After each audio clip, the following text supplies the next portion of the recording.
Hi, everybody. It is so exciting to see so many of you logging on. We are on track to get started in just a minute. I'm going to give people a couple of seconds to kind of get settled in. But before we really dive into everything, I wanted to share a few little housekeeping things with you.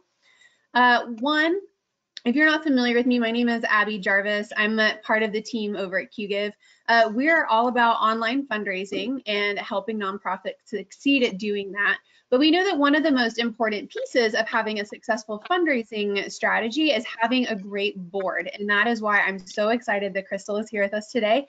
I got a sneak peek at her slides. You are in for an absolute treat of a presentation. Get ready. It's going to be awesome. A couple little short housekeeping things. We are recording this webinar and you are going to get a copy of it. I usually get that email out within 24 hours, so keep an eye on your inbox tomorrow. We will send you this presentation. We'll also send you some other resources that will be helpful, and I'm going to send you an invitation to our next webinar, which is with our friend Rachel, who Crystal and I both love very much, so keep an eye out for that. I was also going to let you know, if you are active on Twitter, my dear friend and social manager, Milena, is going to be live tweeting some highlights from today over there. So feel free to follow along on the hashtag QGive webinar. And then if you want to hear more from Crystal, if you are super excited about talking to her the way we are, go follow her on Facebook or Instagram, or check out her site, The Board Pro. I am going to turn things over to Crystal now. I cannot wait for you guys to hear what she has to share with you. It is top-notch stuff. All right. Good afternoon, everyone. Hey, Abby, thank you so much for having me today. I'm excited to be here. Can you hear me okay? Yes, I can. Can you see my screen? Yes. Yay. Okay, so let me maneuver a little bit so that I can.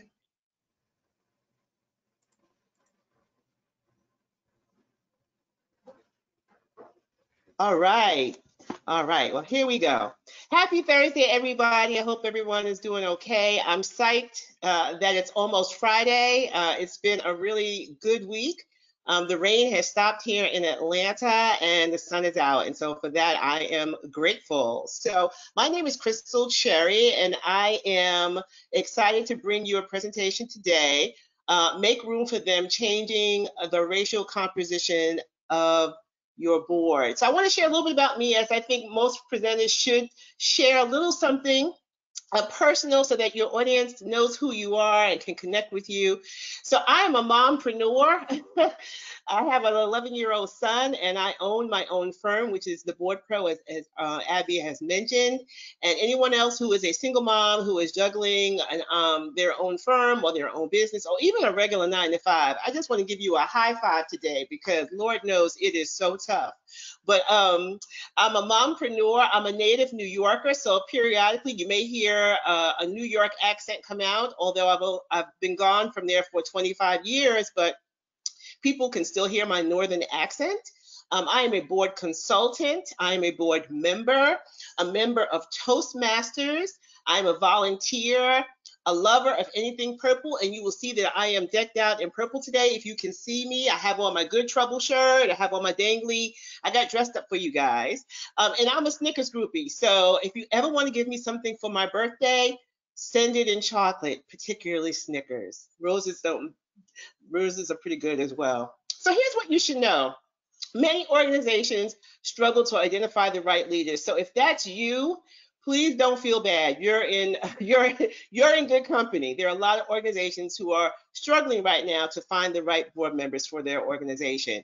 More than half, 58% of nonprofit leaders report that it's difficult to recruit new board members. And 73% of executive directors state that they don't have the right board members to effectively govern their organizations. But you should know that new members must have skill sets and perspectives that align with your organization's strategy, goals, and needs. Get this out of the way here. At the fundamental level, who serves on boards?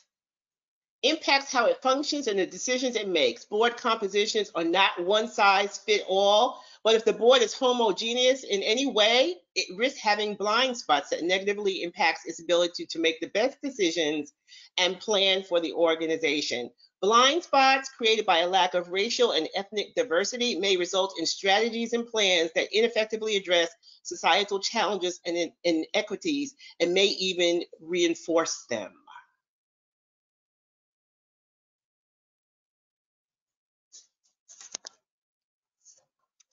So you guys are probably not going to be surprised to know that despite reporting high levels of dissatisfaction with current board demographics, that boards are not really doing a whole lot to change the composition of their boards. They know it's a priority. They know it's something that needs to be addressed, but they are not prioritizing demographics in their recruitment practices. Levels of board diversity have largely remained unchanged since 1994. So guys, we got a lot of work to do. And I'm so glad people are interested in this topic. So I thought I'd share a little bit of some stats here on the racial composition of boards.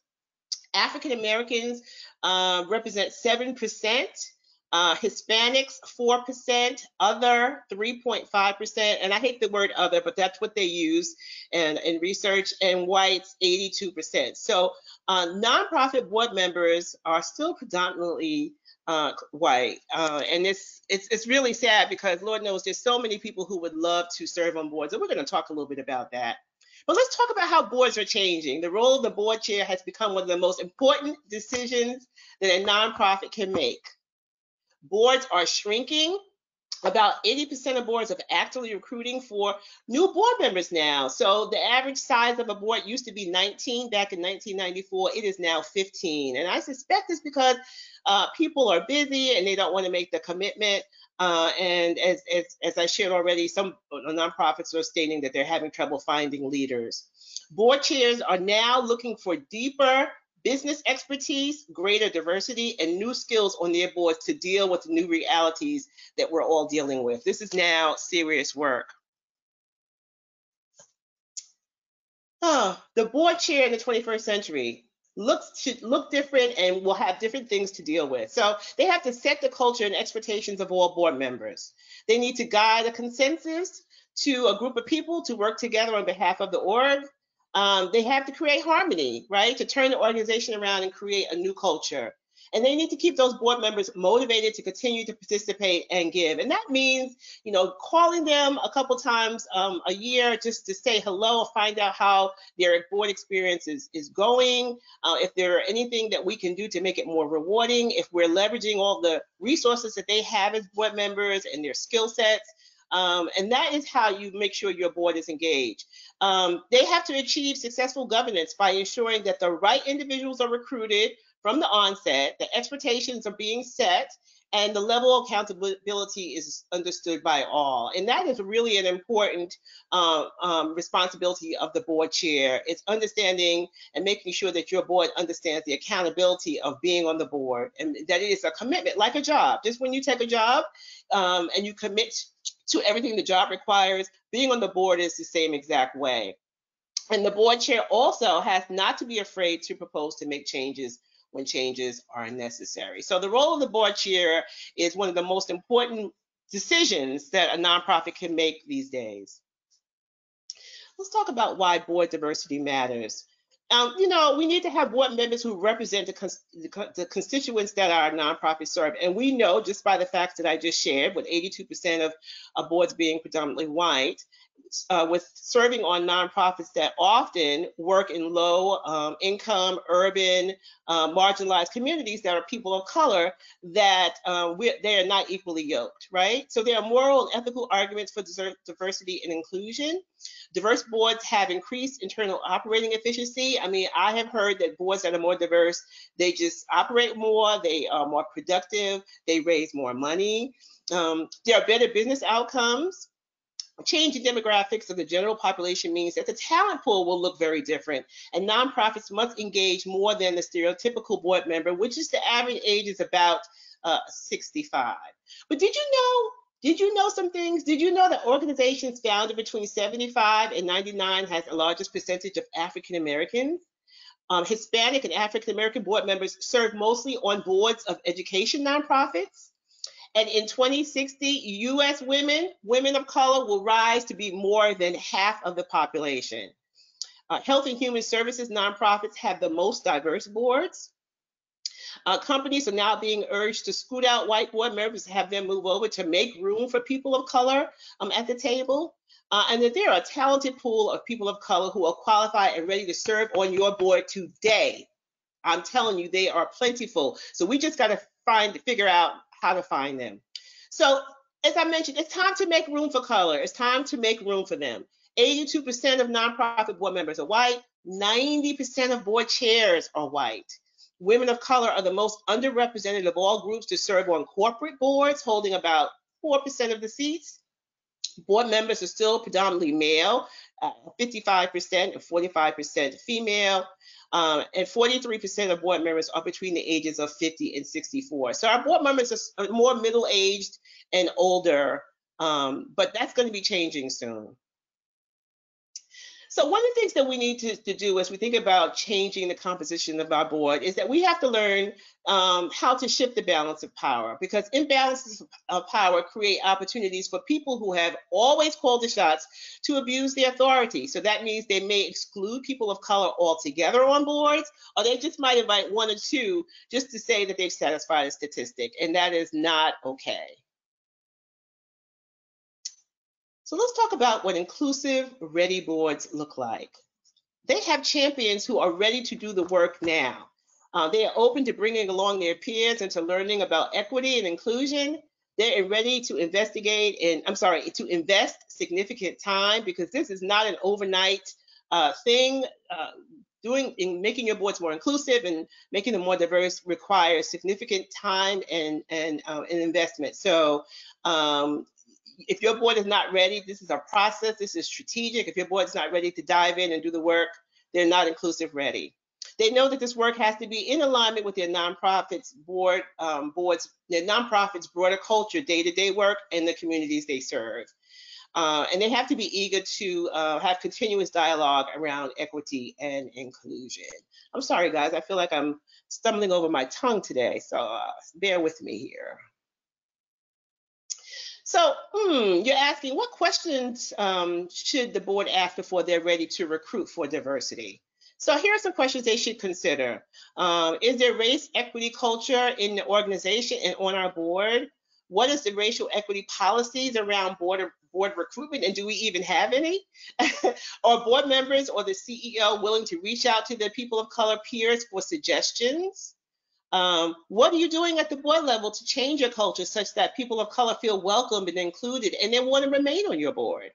And are people on your board ready to listen and welcome different points of view? There are a lot of boards who are not, but those are the kinds of questions you need to ask of yourselves before you decide whether or not you're ready to make some changes. And if not, it's time to bring in a consultant who can help you with that.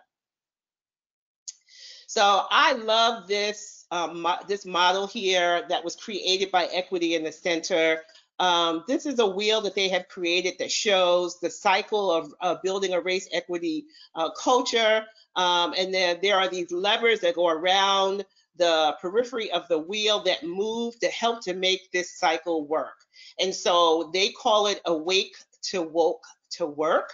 And I love it because there are so many, the levers around the side of the wheel are indication that there are a lot of people in play here. There are a lot of levers that must be pulled in order for you to have a culture that is woke, right? And so as you can see at the bottom of the wheel, the board of directors is right there, right front and center for the effectiveness of the organization to change. The board of directors is one of the most important levers on this wheel. So critical in the cycle is the senior leader and the board levers. They set the tone and drive progress for the work of the organization.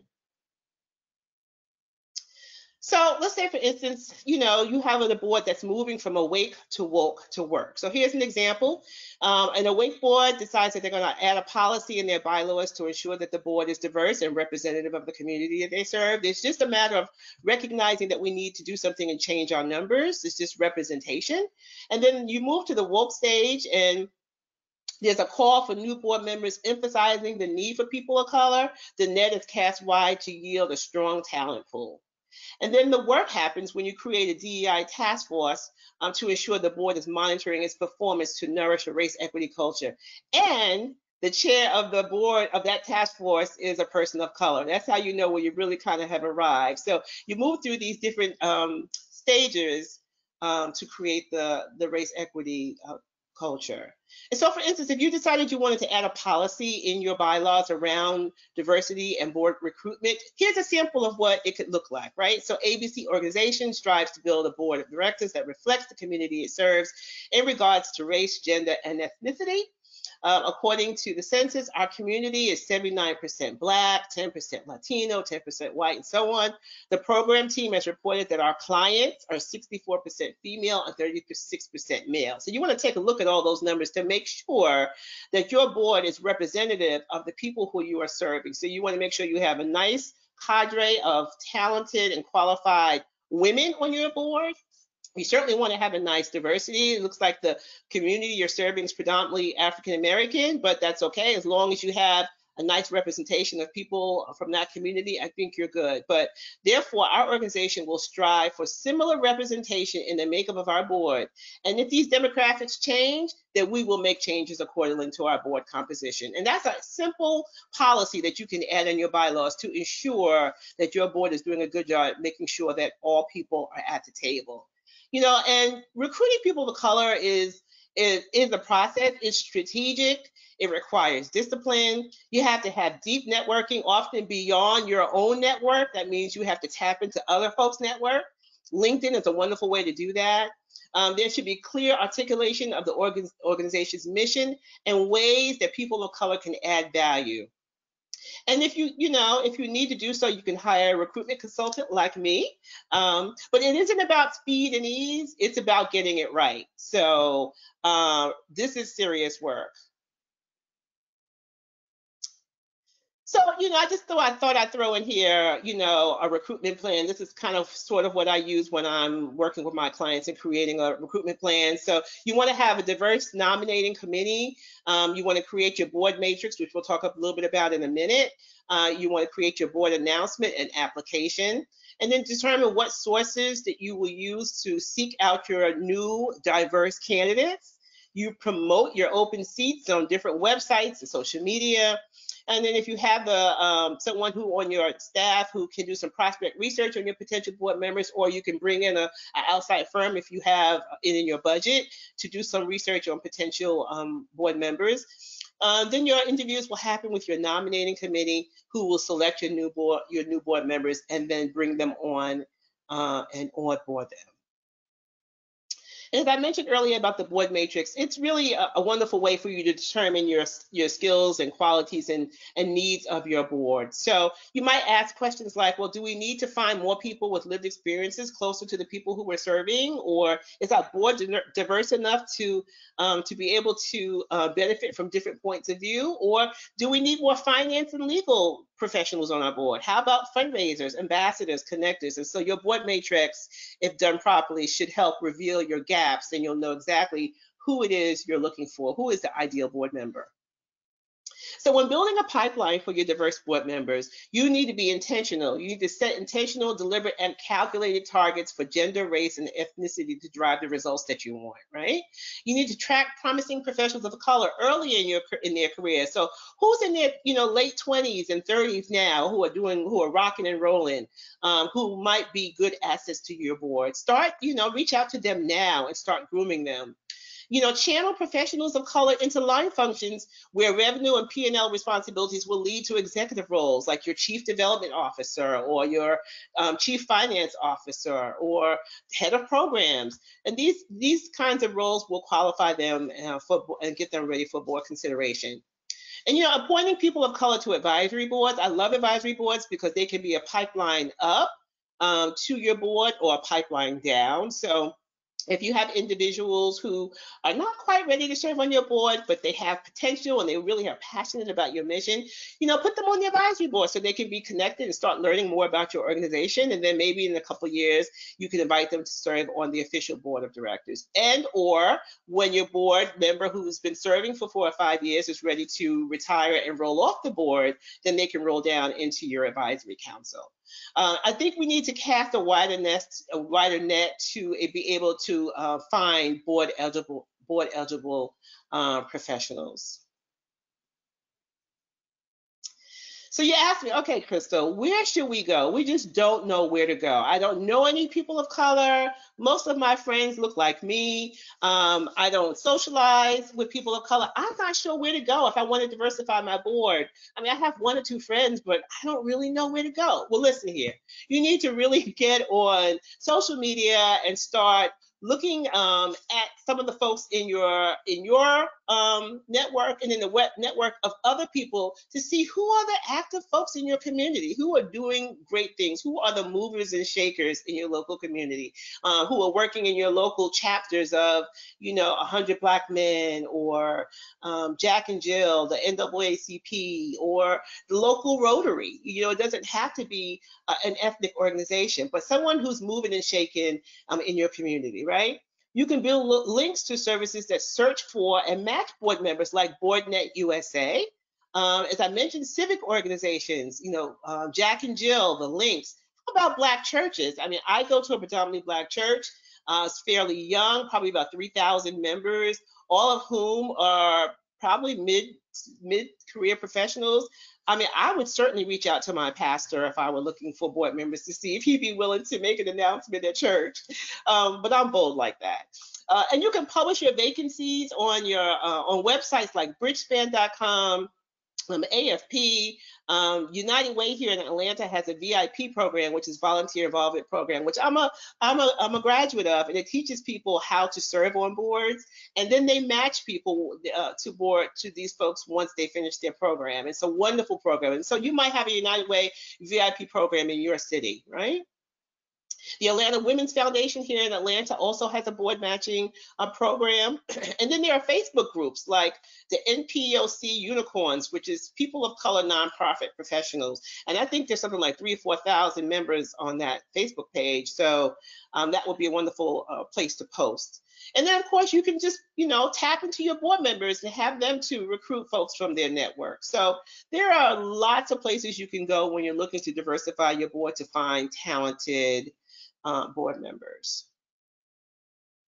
So I thought I'd share some notable facts about diverse groups and their habits that might make finding someone and knowing what you need easier. So I just thought I'd share a little bit about each of 3 diverse groups here. I wanted to start with African Americans. So did you know that 14% of U.S. millionaires with $1 million cash on hand in their pockets right now are African Americans? So there are quite a few wealthy African Americans. We always think of Oprah and Tyler Perry and some of the athletes, but there are a lot of millionaires out there, and we just have to find them.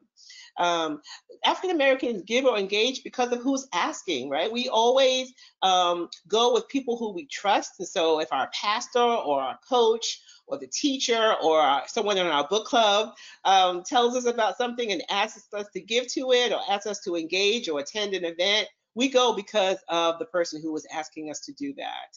64% give because of their faith.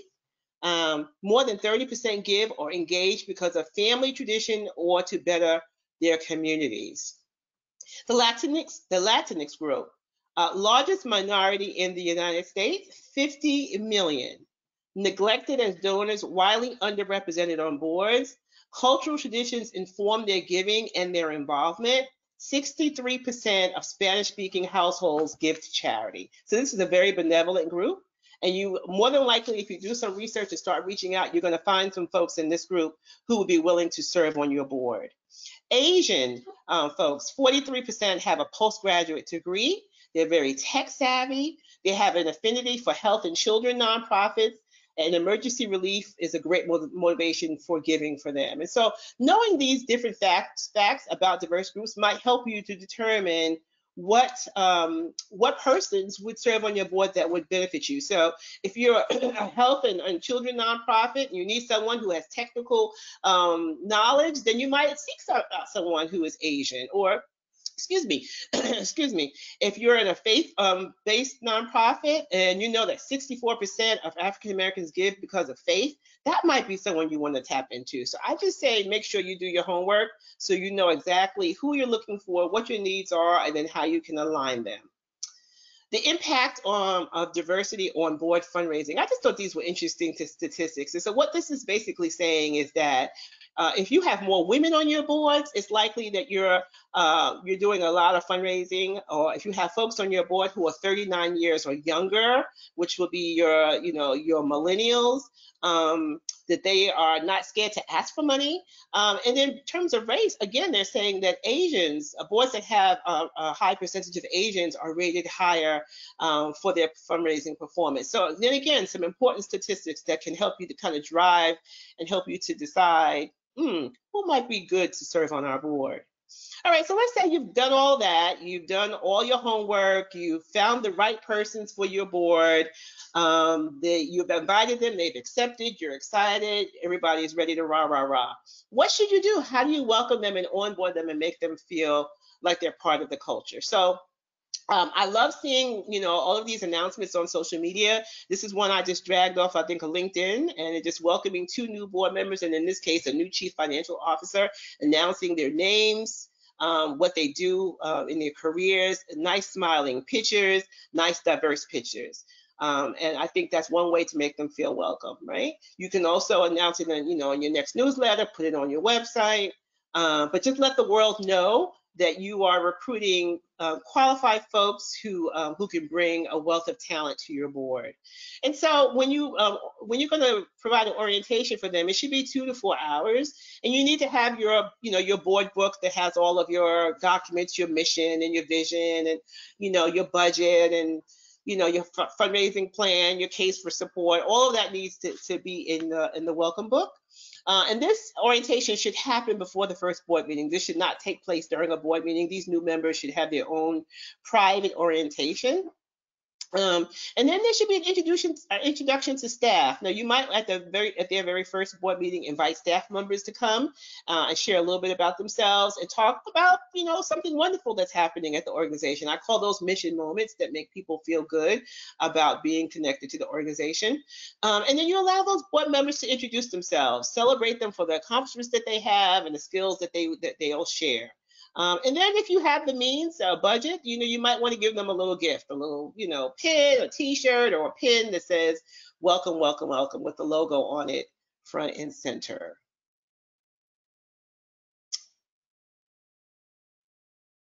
So once they get on the board, I really think the board members need to be empathetic to how board members might feel, particularly if they're the minority, if they're just the first board member of color, or maybe just one of 2, what they might be feeling. And so I thought I would just share this slide here because here are some remarks from people who were in that position and they rolled off the board or simply were not engaged because of these reasons. They felt like they were being ignored, or they were the lone minority voice that was constantly being outvoted, not taken seriously, being treated as a diversity member instead of just a member of the board, being treated like a token, feeling like they're not being heard. There's a small group of insiders who are making all these decisions, sometimes being treated with condensation, having to resign because of hefty dues or meetings that take place during the day that conflict with work, and then maybe some evenings where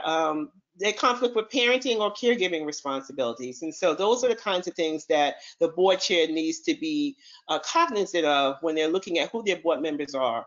We're going to talk a little bit about board meetings in a minute. So how do we create a culture that's inclusive? So we've done our recruitment, we've done our orientation, they've come to the first board meeting, they've met staff, they have the board book, they're excited. All right, how do we create this culture where they're going to feel included right from the onset, right? So we're going to create an orientation that includes committee assignments and opportunities to share ideas and make recommendations. So at the orientation, you want to give them the page that has all the committees on the board so they'll know, oh, I'm interested in finance, or I'm interested in the governance committee, or I'm interested in the fundraising committee, and give them an opportunity to sign on. Using language that's inclusive with them, avoiding discussions. I mean, I've been in board meetings where, you know, folks are talking about the sizes of their home and their boats and their personal investments. And if you have someone on the board who's not quite there, they might feel uncomfortable sitting in a group of folks like that, right? I love buddy systems. Some people are not excited about them, but I am, because I think the idea of pairing up with someone who's been on the board, and you come in, you're a newbie, you're not really sure what the culture's like, you're trying to figure out how you're going to acclimate, and they sign you up with someone who's been on the board for a couple of years so that you have a number to call if you have questions, if you're not sure what time the board meeting starts, if you need a ride to the board meeting, you know, you want to bring up something, but you're not sure if that's cool, right? So all the nuances about that board culture that you may not know coming in, this buddy can help you with. And so I think it's a wonderful way for board members to feel included. This is probably one of my favorite tips. It's having a day of service where the board can volunteer together, right? They can volunteer at your organization, or they can volunteer for another organization. And I was part of a day of service where we volunteered at another organization. And quite frankly, it was so much fun. We created t-shirts with our logo on it of our organization. And then we had the words board member on the back.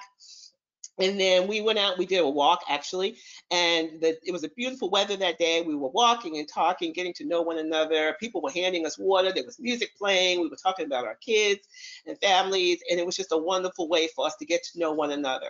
And then cultural events and holidays, so celebrating non-traditional holidays, attending non-traditional holidays like maybe like Kwanzaa. So, you know, teaching the board a little bit about that, and maybe on a certain day having a social where people get together and have foods from different countries. Or attending a museum exhibit, you know, on a different culture, maybe on an Indian exhibit they'll talk a little bit about Indian culture, whatever, but just so that there's some diversity, the board understands that there are people who are on the board who are different, who have lived experiences that are different, and helping them to understand that. And that is kind of how you create a nice culture where people feel included.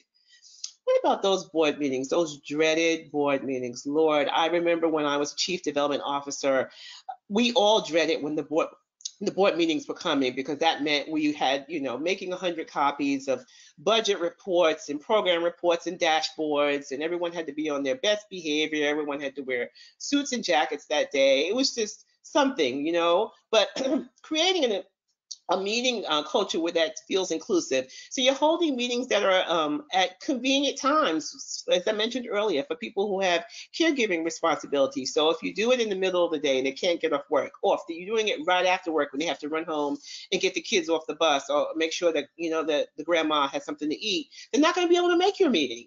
How about holding those meetings in locations that are wheelchair accessible or public transportation accessible? I remember one time there was a person who, after our board meeting, I always saw her walking towards the train station, which was 4 or 5 blocks away. And sometimes in the wintertime, it would be dark. And so I offered her a ride and just say, hey, I realize you're, you know, she would take the train into work every day. And so she didn't have her car with her. And she didn't tell anybody this, but here she is now walking in the dark 5 blocks to the train station. And that just was not cool. Planning cultural events that include music and artwork and books and other interests of people of color that are different than the majority, and ensuring that there are foods served that meet cultural and personal preferences of all board members. So serving a food that's exotic or that's not commonly eaten by most people. It's probably not, unless it's something, you know, you guys have agreed to do beforehand. You want to make sure that you have vegetarian sandwiches, you want to have salads, you want to have all kinds of things. I remember I always share that it was my first time trying hummus at a board meeting, and I thought, oh my goodness, what is this? But as it turns out, I love hummus, so that was the way that I learned about it. All right, so sometimes creating an inclusive culture means creating a discomfort culture. And that means sometimes we have to be comfortable with being uncomfortable in board work, right?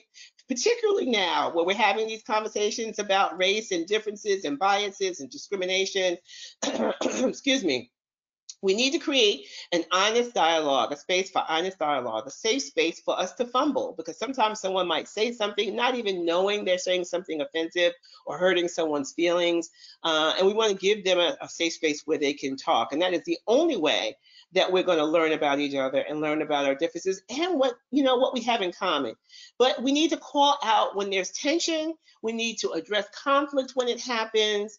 And there needs to be consequences, if folks violate policies. And then this is when we can bring in some sensitivity training to improve our culture. And then we need to have some next steps for repair and recovery. We have to own that. If we're going to have this culture where we're saying it's okay to fumble, we know that there are going to be some faux pas. We need to be in a position where we can fix it.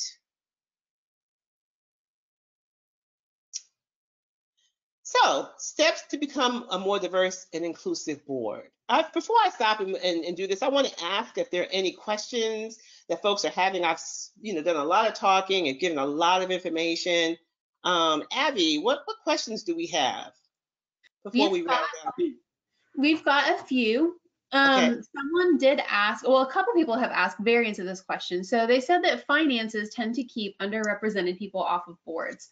So especially if you have required like giving thresholds that are required for board members, or if you expect them to raise a certain amount of money from their own community and their own networks, that can be a deterrent for a lot of people. How do you kind of address that when you're looking at your bylaws or when you're looking at your board culture? Mm-hmm. And so these days we're really recommending that folks who have the means who can sponsor board members. And so that means that someone else might be willing to pay half of their dues or to give them some support. There are companies that might do that. A lot of times you have folks who work for companies that will pay their dues for them. And then sometimes you make exceptions if you are in need of a student on your board, or if you in need of someone who's a little younger, or even if it's someone from your community, if someone is homeless or was previously homeless or comes from the low income community that you serve, sometimes you make adjustments and allowances for them to not have to pay the same dues that other folks can pay. But if you have someone on your board who is terrific and who brings a wealth of knowledge to the board, then the chair of the board should talk to that person to figure out a way to make sure that they can bring those board dues in. As I mentioned, maybe they can be sponsored, maybe he or she can talk to her about the network that she's in and maybe having some folks support her. But I don't think that should be an absolute reason for us to exclude people to be on boards. Now, if it's a huge amount, if it's a $10,000 board dues, I'm not talking about that. But if it's reasonable, if it's $1,000 or $1,500, there may be ways to help that board member to reach that goal. That's really helpful. I love the idea of sponsoring a board member in particular. And a lot of people are actually commenting that that's a really helpful way to get younger people on your board as well, especially if they don't have the disposable income that you may have after working for a couple of decades. So that's been really helpful. Good. And then I have another quick question that has popped up in a couple of different iterations. So many people are pointing out that one of the challenges that they're facing is that their nonprofit leaders are not a particularly diverse group, and it's hard to think about the necessity of building a diverse board if that is not the norm or not something that's top of mind for those leaders. What is a good way for other board members who are not necessarily in leadership positions or even nonprofit staff to bring this up so they can work on it? Yeah, and I say, I say find an ally on the board. And so that together you might be able to go to the board chair and just say, listen, we've been talking and we really think we would benefit from having diverse voices on our board. And we were wondering if perhaps we can create a committee that might start looking at that. Maybe we can I'd be willing to chair the committee, like volunteer to lead it, so that the board chair won't have to assume that it's on him or her. Like, I'm willing to, start a task force where we can start talking about recruiting different voices on our board. Would you be okay if we, if we got together and we talked about that and maybe brought back to you what our findings are? Like, I think you have to be genteel in the way that you do it. But if you can find someone, usually if there's more than one person who will be willing to be an ally with you in this, and the two of you go to the board chair and let them know of your interest. And he or she may shoot it down, but I do think it's worth a try. Send them an article about this. So you send them a video. Ask them, would it be okay for us to bring in someone who can talk about this, an outside person at our next board meeting, at our next board retreat. I have a really wonderful recommendation of someone who does this work. Would you consider having him or her come to our next board retreat? So I think you have to approach the board chair or the board leadership and let them know of your thoughts, and just see if they'd be willing to at least try something different. Definitely. And for those of you who are asking, if you're looking for something, a resource that you can send to your board chair, you are going to get this recording, so you can send Crystal's presentation directly to your board members. So that's a great way. This is a fun conversation starter for you. And then I've gotten a couple questions kind of around how to adjust the representation based on the percentages of the people that you serve. So one person pointed out that their community is 14% people of color, but the people that they serve, the kids that they serve, are almost 50% people of color. Which should they try to shoot for, like 50% representation to represent their clients? Do you try to think about your client base as opposed to your community? Do you need to consider your donor base when looking at your demographics? How do you like to approach that?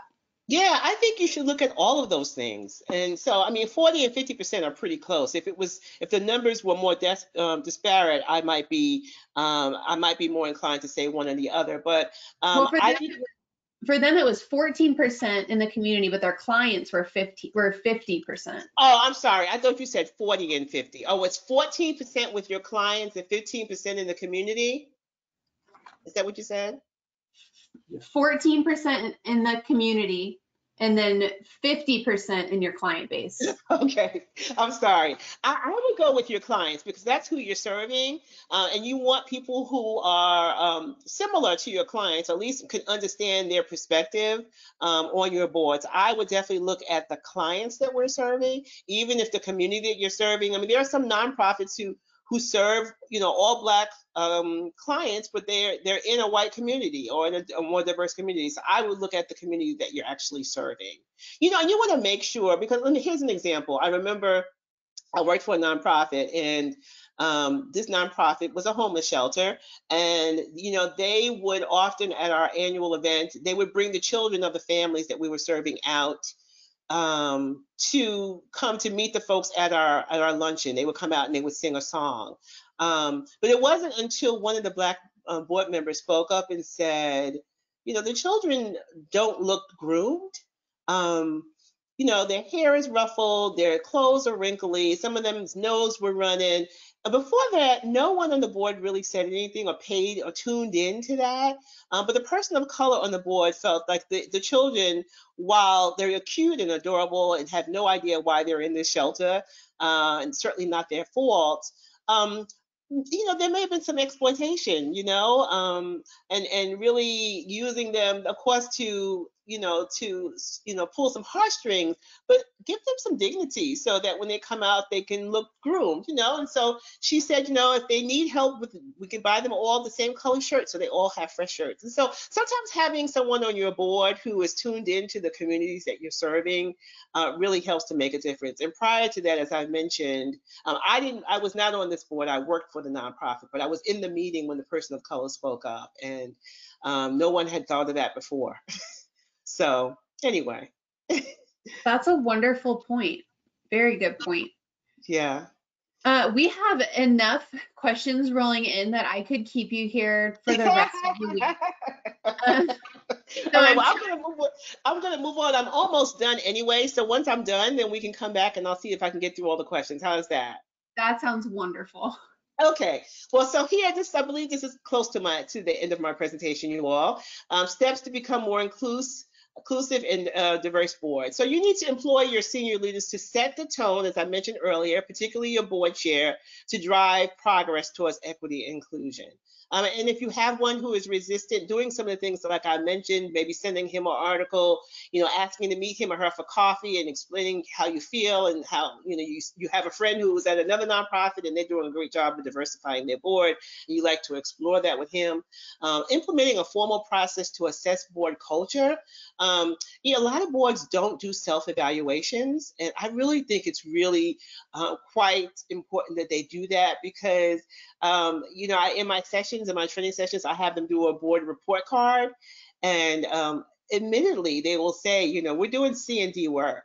And no one had really asked them before, and they hadn't really thought about it, or maybe they knew, but no one said anything. But bringing it to their attention and seeing on their report card that they had C's and D's just made it more pronounced, and they knew they had a lot of work to do. Creating communications that reflect the needs of people of color, beefing up recruitment efforts that reach out to communities of color, as I mentioned, developing a process to identify and address the discriminatory and non-inclusive behaviors, drafting a detailed plan of action to become more inclusive, including a commitment to diversity and inclusion as an ongoing initiative and not short term. That means we're not going to just do this for 1 or 2 months. We're going to do this all year long, and then evaluate how we're doing. Excuse me, institutionalizing policies and procedures in your bylaws, like the one that I shared with you earlier. And then just getting to know people of color, with exposure to other cultures, customs, and traditions. So I implore you to be the leader that you wish you had. So we talked about sponsorship, sponsoring a person of color to help groom him or her for board service. Reach out to people who are already and talk to them about joining a board, particularly yours.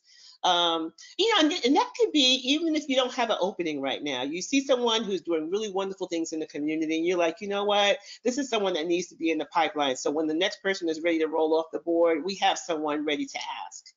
And then how about celebrating people of color who are in leadership roles, who are executive directors and CEOs at other nonprofits? Stop waiting for someone else to do this. It is now your turn. And so this is my last slide and the end of my presentation. As you can see, I have my favorite purple sneakers here. I have these tennis shoes in my cart, and I intend to get them this year. They're 175 bucks, and I just decided I'm going to go for it since I'm a lover of purple. So that ends my presentation, Abby. If there are other questions, people can reach out to me. Go check out my website at theboardpro.com. You can send me an email. I'm happy to grant a 20-minute free consultation between now and the 5th of February. And so anyone who's on this call who would like to chat with me for 20 minutes or so, I'm happy to do so. Just reach out to me via email. But before we go there, I want to ask if there are any additional questions, Abby. I've got a couple. Well, one person said that they love those sneakers and they want to know where to get them. Okay. We also have a couple of people at QGive who are talking about how cool those sneakers are. So where are they? I can't remember the name of the company, but if you email me, I will definitely share it with you. I promise. I just know they're 175 bucks. It's in my cart, and it's not on Amazon.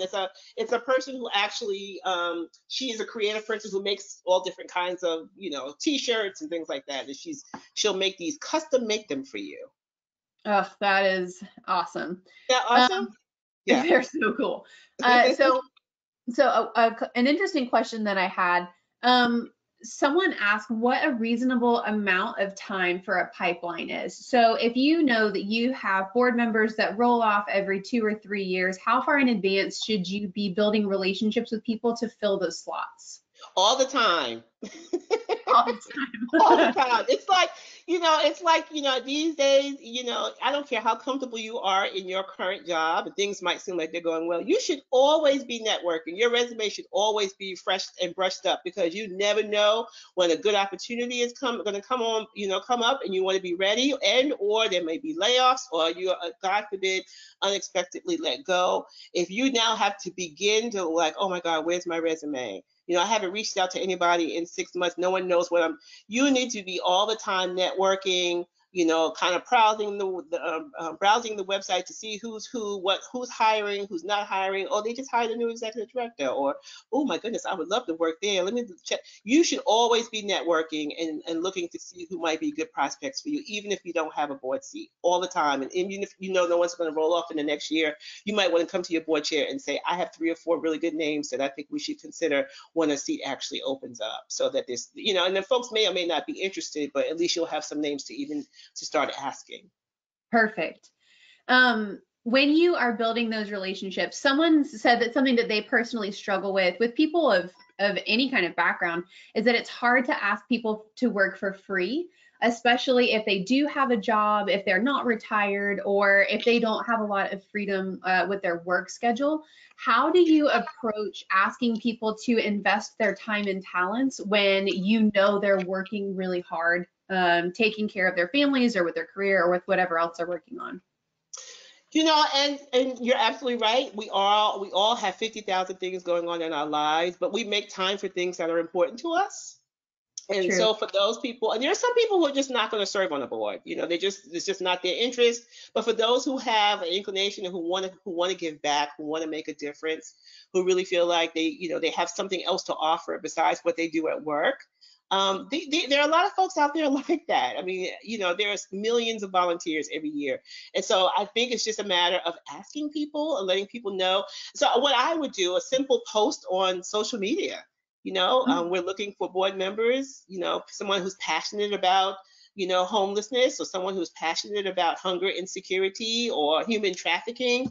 Anybody interested? Here's a great article I just found.